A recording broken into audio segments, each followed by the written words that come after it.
L'iniquité, selon la parole de Dieu, est envieuse. L'iniquité est jalouse, c'est-à-dire qu'elle envie ce que possède l'autre. Elle est jalouse et envieuse de la place de l'autre. Elle aimerait être à la place de l'autre. Ézéchiel 28 va décrire également l'iniquité de Lucifer comme étant orgueilleuse, présomptueuse et arrogante. L'iniquité se considère l'égal de Dieu comme un Dieu. L'iniquité est malhonnête et cherche son intérêt. L'iniquité se sert de l'autre, elle exploite l'autre. L'iniquité s'irrite et soupçonne le mal. L'iniquité est injuste et se plaît dans le mensonge. L'iniquité est impatiente. L'iniquité ne s'engage pas et ne supporte pas l'autre. C'est-à-dire que l'iniquité est conditionnelle.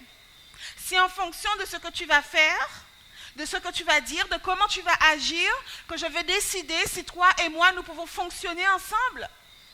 Ce principe-là, mes chers amis, ne vient pas de Dieu. Ce principe-là est un principe d'iniquité. C'est un principe selon lequel, tant que tu vas dans mon sens, nous ensemble.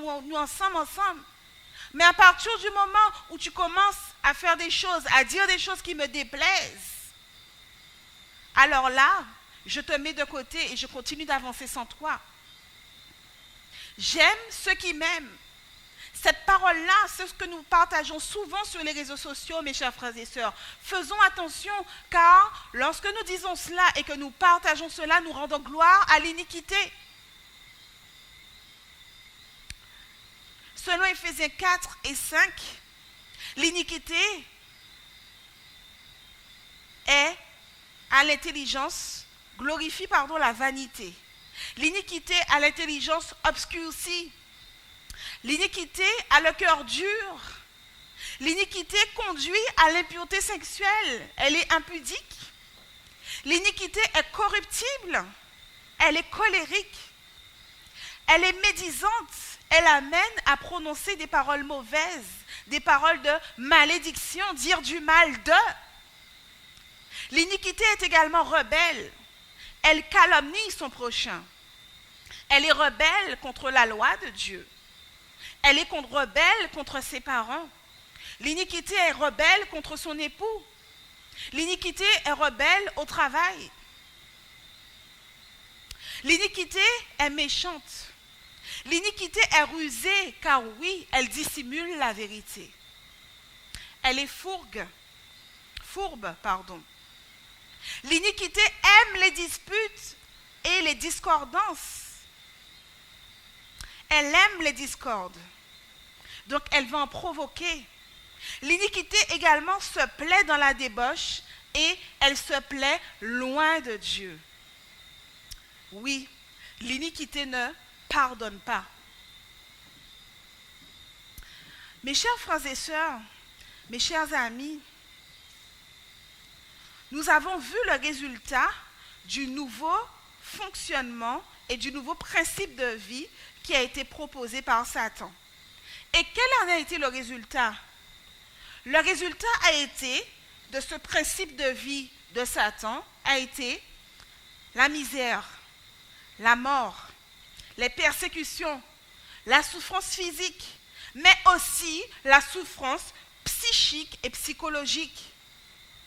J'aimerais te poser une question. Et toi, où as-tu placé ton curseur? Quelle est ta limite pour pouvoir aimer l'autre? Quelles sont les conditions que tu as placées pour que l'autre puisse entrer dans tes bonnes grâces? Jusqu'à quel point peux-tu te considérer comme étant plus méritant que l'autre? Aux yeux de Christ, nous sommes tous des pécheurs. Quelle que soit notre fonction, quel que soit notre poste, quelle que soit notre liste de bonnes ou de mauvaises actions, aux yeux de Dieu, un pécheur est un pécheur et il est mort pour tous les pécheurs.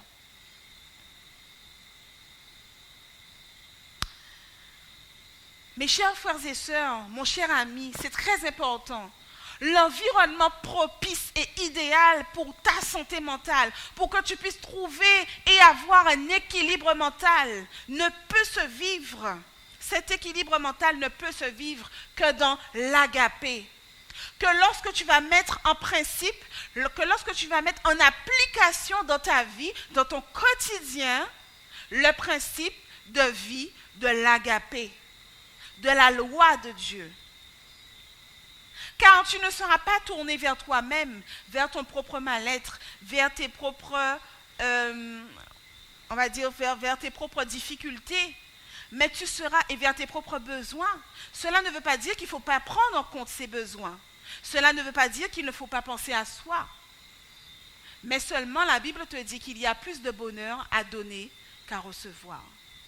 La Bible te dit que dans ce principe de vie, tu dois pouvoir trouver ton équilibre. Tu dois pouvoir retrouver une bonne santé mentale si tu fais de ce principe de vie ton principe de vie. Si tu fais de ce principe de vie ta réalité quotidienne. Car, assurément, si tu mets en place le principe de l'iniquité dans ta vie, alors tu seras toujours malheureux. Tu auras toujours des problèmes et des problèmes de santé mentale qui vont s'accumuler, des frustrations, de la dépression, de l'envie, de la jalousie et toutes ces mauvaises émotions, sentiments que nous pouvons garder au fond de notre cœur, comme le non-pardon par exemple. Et la bonne nouvelle de ce soir, mes chers frères et sœurs, c'est que la loi de Dieu, l'agapé, elle est éternelle. C'est vrai, Satan a créé sa propre loi, mais pour un temps. Car à travers le plan du salut établi par Dieu, la loi de Satan n'a que très peu de temps encore. La loi de Satan va disparaître à jamais. La loi de Satan va brûler avec lui. La loi de Satan, d'ailleurs, a déjà été anéantie à la croix par Christ. Amen. La loi de Dieu, la loi de Satan, sera détruite avec lui, car son jugement est déjà acté. Dieu a déjà rendu son verdict concernant Satan. Et la loi de Dieu, elle est éternelle. Et ce qui est magnifique, mes chers frères et sœurs, mon cher ami, ma chère amie, si tu doutes ce soir que tu puisses appliquer correctement la loi de l'agapé dans ta vie, laisse-moi te dire que Jésus est venu te donner, t'assurer la garantie de pouvoir vivre selon son principe de vie qui est l'agapé. Oui, lorsque Jésus est venu sur terre en tant qu'homme, il n'est pas venu en tant que Dieu dans le corps de Dieu. Il est venu dans la peau de bébé en tant qu'homme pour montrer à l'humanité, pour montrer à tous qu'il était possible de vivre entièrement et complètement selon la loi de l'agapé. Car Jésus n'a jamais utilisé et usé de ses forces divines pour pouvoir vivre selon l'agapé. Non, il a vécu comme un homme, a connu toutes les tentations d'un homme, a été soumis à toutes les pressions sociales et familiales que les hommes vivent. Et pourtant, il n'a jamais péché. En menant une vie de sainteté, en menant une vie qui n'a jamais péché, Jésus est venu t'assurer de pouvoir vivre, respecter, honorer l'agapé dans ta vie. Seulement, Satan, lui, il veut te faire croire que ce n'est pas possible. Alors Satan va t'amener à regarder à toi-même. Satan va t'amener à regarder à tes propres forces. En te disant, mais attends, ou vrai mauvais caractère, hein? C'est pas possible, ou trop mauvais. Depuis du habité, c'est volcan. Tu ne peux pas y arriver. Satan va te dire que tu ne peux pas y arriver. Mais lorsque Satan te dit ça, dis-lui, arrière de moi Satan, au nom de Jésus. Car Jésus m'a déjà assuré la victoire. Il m'a donné par sa vie sans péché et par son sacrifice sur la croix la possibilité de revenir à l'agapé, à ce qu'il avait prévu dès l'origine dans le ciel, mais également sur terre avant le péché. Car Adam et Ève vivaient avant le péché selon le principe de l'agapé. Le souhait de Dieu pour toi ce soir, c'est que tu reviennes à ce principe qu'il a prévu pour toi. Il te dit que tu peux trouver la paix, la tranquillité d'esprit si tu appliques ce principe de vie pour toi. Alors,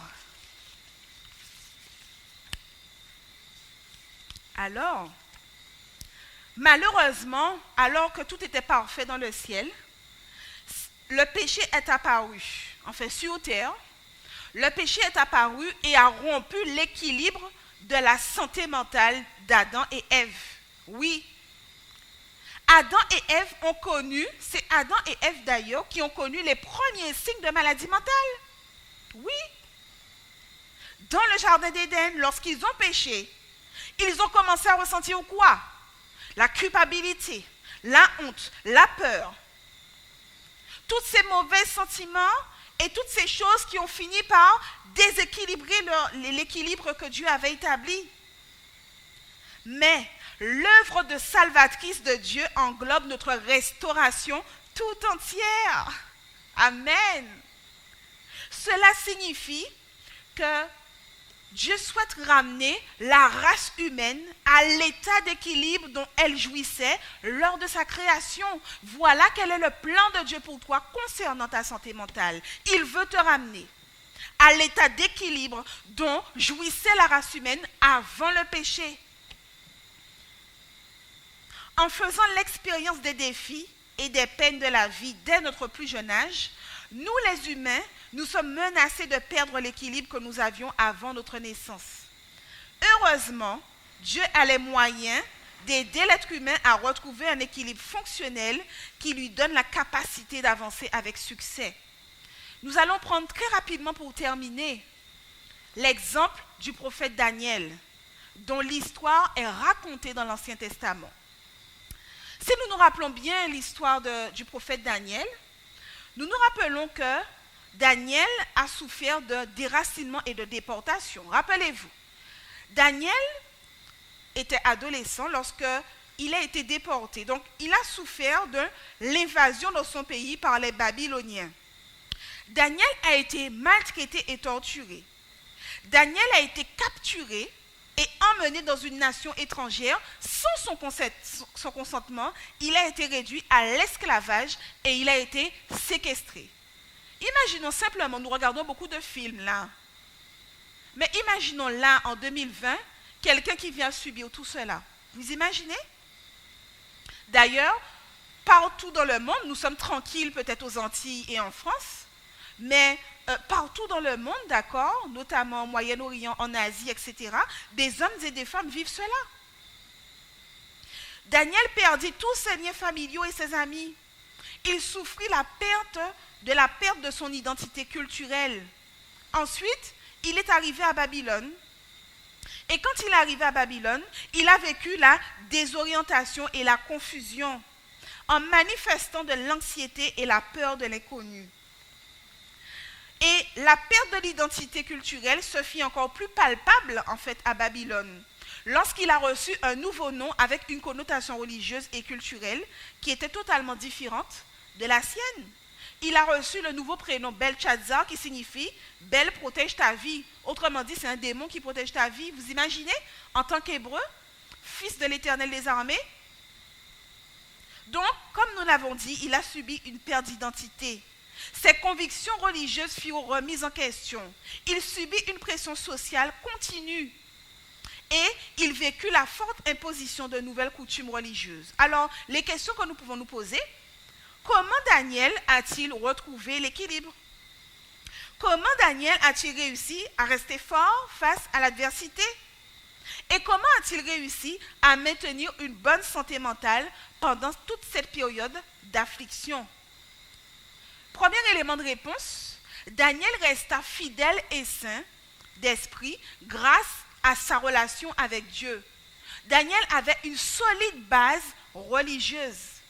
D'ailleurs, dans Daniel 9, verset 3, il dit « Je tournai ma face vers le Seigneur Dieu afin de recourir à la prière et aux supplications, en jeûnant et en prenant le sac et la cendre. » Donc, Daniel avait vraiment une relation intime et profonde avec son Dieu. Il savait qui était son Dieu. Deuxième élément, la clé de sa lutte était la prière. En effet, la parole de Dieu nous révèle que Daniel priait quoi? 3 fois par jour. Troisièmement, Daniel conserva toujours une attitude d'humilité et de service, c'est-à-dire qu'il se maintint non socialement actif.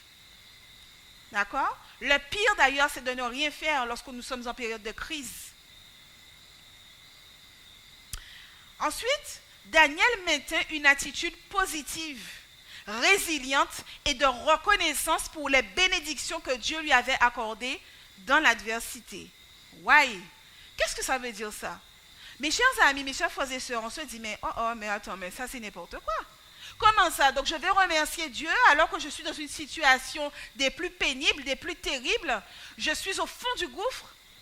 Comment vais-je pouvoir remercier le Seigneur dans cette situation? Pourtant, c'est ce que Daniel fit. Vous savez, mes chers frères et sœurs, lorsque nous sommes au fond du gouffre, le fait de se rappeler les bontés de l'Éternel, le fait de pouvoir se rappeler, oui, mais attends, tu sais, rappelle-toi ce que le Seigneur a fait pour toi. Dans telle situation, il t'a rétabli. Rappelez-vous toutes les petites et les grandes bénédictions que l'Éternel vous a accordées. Élevez le nom de l'Éternel dans l'adversité. Cela vous permettra de mieux supporter la souffrance et l'adversité. Daniel observa les commandements de Dieu. Et Daniel savait que Dieu avait un but pour sa vie. Daniel développa la tempérance, aussi bien dans l'alimentation et l'adoration. Il mettait un bon équilibre émotionnel, car il éprouva des sentiments naturels de tristesse et de nostalgie, mais Daniel ne perdit jamais la foi. Il ne manifesta pas de pessimisme, de sentiments de catastrophe, de dépression ou de défaite. Daniel aussi mettait ses valeurs morales claires avec Dieu comme une boussole. C'est-à-dire que quelles que soient les tempêtes, les épreuves, les séquestrations, l'esclavage, peu importe ce qu'il a subi, ce qu'il a vécu dans sa vie, il n'a jamais oublié qui était Dieu. Il n'a jamais oublié d'où il venait et quelles étaient ses valeurs morales, bibliques, spirituelles. Ses valeurs et les promesses de Dieu étaient pour lui une boussole. Daniel exprimait aussi à Dieu ses afflictions. Il disait aussi à Dieu lorsqu'il n'allait pas bien. En résumé, donc, nous pouvons dire que le pouvoir spirituel consiste à fortifier les capacités et les attitudes humaines grâce au pouvoir divin, afin de parvenir à surmonter les défis de la vie quotidienne. Autrement dit, le pouvoir que t'offre Dieu, c'est que dans tes difficultés, tes épreuves quotidiennes, ils viennent te fortifier, que tu puisses surmonter ces épreuves-là. Dieu fournit toujours la force et la résistance nécessaires pour faire face à la tentation également. L'adversité aussi, mes chers frères et sœurs, c'est une occasion pour nous de transformer notre caractère et d'affirmer nos convictions personnelles. En conclusion, ce que Dieu te propose ce soir, c'est de revenir à sa loi. C'est de revenir à son principe de vie. C'est de faire de son principe, de cet environnement qu'il avait créé favorable. Alors oui, c'est vrai. Il est vrai que nous ne sommes pas dans le jardin d'Éden. Il est vrai que pour beaucoup, nous ne vivons pas au cœur de la nature. Il est vrai aussi que les animaux ne nous sont plus assujettis. En tout cas pour la plupart. Il est vrai aussi que le péché est venu complètement tout bouleverser dans cet équilibre, que cet environnement favorable et parfait que Dieu avait établi. Mais ce qui est extraordinaire, c'est que même dans cet environnement qui est défavorable à notre santé mentale, Jésus, lorsqu'il est venu en tant qu'homme, qu'il a vécu cette vie terrestre en tant qu'homme, qu'il a connu ces tentations, ces épreuves et ces difficultés comme nous, et qu'il a vaincu tout cela sans jamais pécher. Il te dit aujourd'hui que dans ce contexte-là que tu vois là aujourd'hui, oui, dans ce contexte de violence, dans ce contexte où les hommes ne croient plus en Dieu, méprisent le nom de Dieu, injurent Dieu et blasphèment Dieu. Dans ce contexte complètement défavorable, il t'est possible aujourd'hui, comme Jésus l'a fait à son époque, dans ce contexte de péché, de vivre parfaitement l'agapé. Voilà ce que te dit Dieu ce soir. Il te dit que, en adoptant ce principe de vie, tu pourras alors, comme Daniel, retrouver un équilibre et un bien-être mental. Plus de frustration, plus de mal-être, car ta vie aura un sens. La cause de Christ sera ta cause. Alors, mon ami, en ce soir, veux-tu vivre ce principe de vie? Veux-tu être libéré? Prions ensemble. Notre Père et notre Dieu, Papa d'amour, Seigneur, en cet instant, nous voulons te remercier encore une fois ce soir de nous avoir instruits, de nous avoir permis, Seigneur, de comprendre que à l'origine, Seigneur, lorsque tu as tout créé et que tout était parfait, tu avais créé un environnement plus que favorable pour notre équilibre et pour notre santé mentale. Cet environnement si parfait dans lequel tu avais pensé à tout, quel serait notre métier, quelle serait notre nourriture, quelles seraient nos occupations, nous occuper des animaux, quel serait notre fonctionnement dans nos relations sociales, dans notre relation avec toi. Oh oui, Seigneur, tu avais tout prévu dans cet équilibre, dans cet environnement, Seigneur. Mais voilà, ne voilà-t-il pas que le péché est venu s'introduire dans le monde et que celui-ci a tout rasé, tout bouleversé. Et Seigneur, sans la venue de ton Fils Jésus sur terre, nous serions alors tout jamais condamnés à vivre l'iniquité, à supporter l'iniquité et à être soumis à l'iniquité. Mais Seigneur, tu n'as pas permis cela et nous t'en remercions, notre Père et notre Dieu.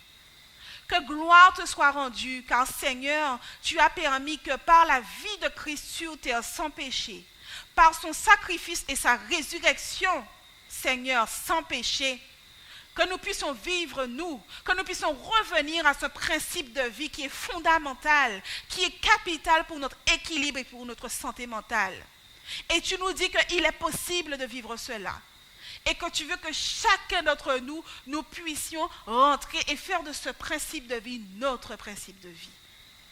Alors Seigneur, nous te présentons ce soir nos faiblesses. Nous te présentons notre manque de foi. Nous te présentons nos doutes. Nous te présentons, Seigneur, tous nos défauts, tout notre mal-être, Seigneur. Tout ce contre lequel nous luttons, Seigneur. Tout notre désespoir, Seigneur. Toutes nos maladies mentales, Seigneur. Nous te les présentons ce soir. Nous te demandons d'avoir pitié de nous, Papa. Aie pitié de nous en ce soir. Et regarde-nous avec bienveillance. Regarde-nous, Seigneur, à travers les yeux de Jésus qui est mort pour nous et qui a versé son sang sur la croix pour nous. Regarde-nous, Seigneur, afin que devant toi, nous ne soyons plus des pécheurs misérables, mais que nous soyons réellement, Seigneur, tes enfants que tu souhaites rétablir. Tes enfants à qui tu as déjà donné la victoire au nom de Jésus. Seigneur, visite les cœurs, visite les pensées, visite les cerveaux ce soir et passe de foyer en foyer, étendant ton bras d'amour au-dessus de chacune de nos têtes. De tous les cœurs brisés, de tous les esprits brisés, viens réparer en ce soir. Et aie pitié de nous, nous t'avons prié, Seigneur. Oh Seigneur, nous te remercions par avance, car nous savons que tu nous as exaucés. Et si nous ne le sommes pas certains, viens mettre dans nos cœurs, en cet instant, l'assurance que nous sommes déjà guéris, au nom de Jésus. Oh Père éternel, nous te remercions de cette grâce. Nous te remercions pour cette guérison que tu nous as déjà accordée, par la puissance de ton Saint-Esprit. Au nom de Jésus, nous t'avons prié. Amen. Mes chers frères et sœurs, mes chers amis, je vous remercie. Et nous nous donnons rendez-vous samedi matin dès 9h45 pour la fin et la suite de notre semaine de santé mentale. Bonne soirée à tous, que Dieu vous bénisse.